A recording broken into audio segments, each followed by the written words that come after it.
Hey, what's up, guys?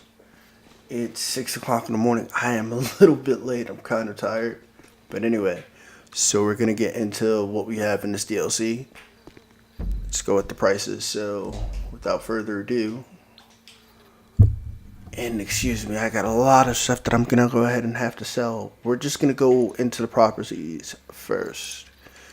So, the new facilities that we have, of course, they're going to be the purple.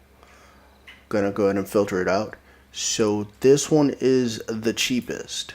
So it's going from 1.4, sorry, to, I want to say that the highest would be, where's the little bugger? 2.5, 2.9. 2.9 is the highest one that you can go ahead and get. And if you want to renovate, I'm just going to go into orbital cannon so you guys can go and see how much it's going to cost, which is 9,000. Then you have the security room, which is going to be an additional 775,000. And then, of course, we got to max this out. So we're just going to go straight in Premiere with privateer class and stuff. That's going to be 340.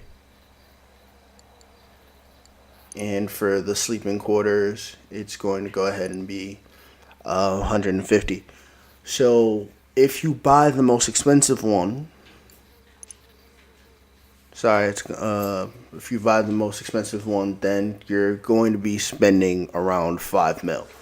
Now, with that being said, now we're going to go into the Warstock thing. So the first thing is the Avenger. That's going to be the new helicopter and stuff.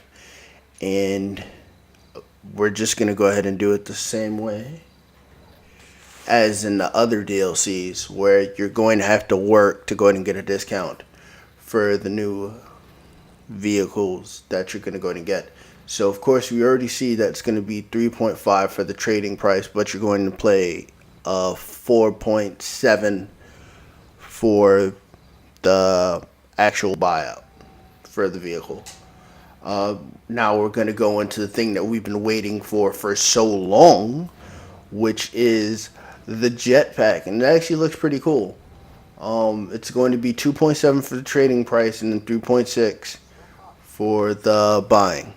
So that's honestly pretty awesome. Let's see. And we have a new tank that actually looks pretty sleek. So trading price is 2.8. And then we have a 3.8 for it. But this is all to be expected. It's not going to hurt as much as it's implied with the new DLC. And then we have the Storm Submerge, which is going to be your James Bond car, which surprisingly is like 3.1. Because if you've seen in the other DLC when they came out with the Knight Rider car, it was close to 5 mil. And the trade-in for that is 2.3. Again, really isn't bad when it comes to prices, surprisingly. We're just going to go into the helicopter, the Akula, which is the helicopter. Trading price is 2.7, and the buyout is 3.7. So this is actually really good.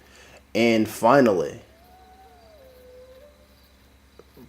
we have the RCV, which is 2.3. This is the thing that we went ahead and saw in the trailer, and you can see in the picture up top as well as the picture down below that this is going to go ahead and have a gunner.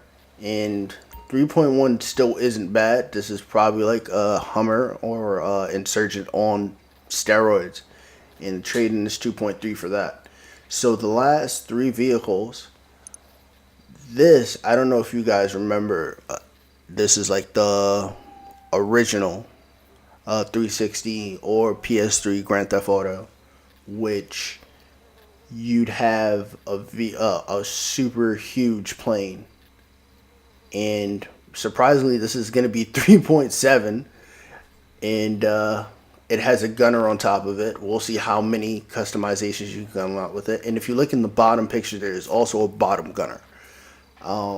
And the trade-in is going to be 2.8 for this. So I'm kind of curious to see how much the payout is going to be for the Doomsday Heist. We'll see. I'm hoping that it's going to go ahead and be at least 2 mil, at least. a generous 2 mil. And then we have this Doomsday vehicle called the Barrage, which kind of reminds me of this old vehicle from Transformers, which is going to be a trade-in for 1.5. So essentially, unless you have the money to blow, which a couple people do, I'm assuming, in,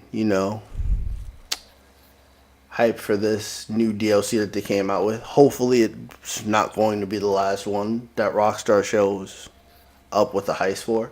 And the regular buy-in is 2.1.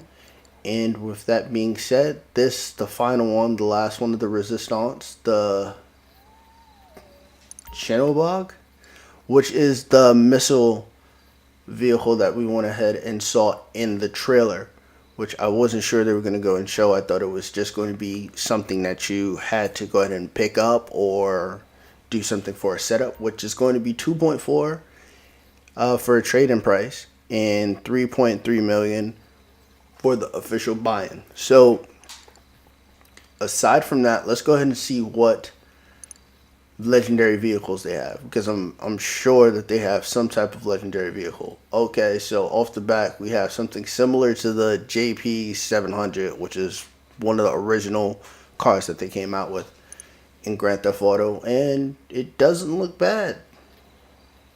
And of course, you have to have the custom nozzles and stuff, which looks like it's a Benny's car, and it's 710, which is still pretty good. What else do we have? We have actually 4 new vehicles. The Coil Raiden, which is a 1.3.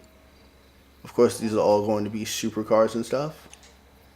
And we also have the Ocelot Area, which is 1.4. This is also, all of these are going to be supercars.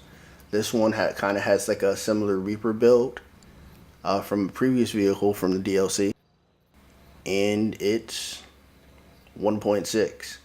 So these are all kind of generous, I want to say, compared to like some of the other stuff that Rockstar's come out with that's cost an arm and a leg. But let's see if they went ahead and came out with anything for... Nope, this is all smuggler run stuff, and no one really wants to see the clothes. You guys can go ahead and discover that for yourself. And without further ado, I hope this was informative to you guys that want to go ahead and see what the DLC is about. And I'll probably make a video about my Doomsday Heist fails later on in the day. But anyway, just wanted to go ahead and share this with you guys. You guys have a nice day.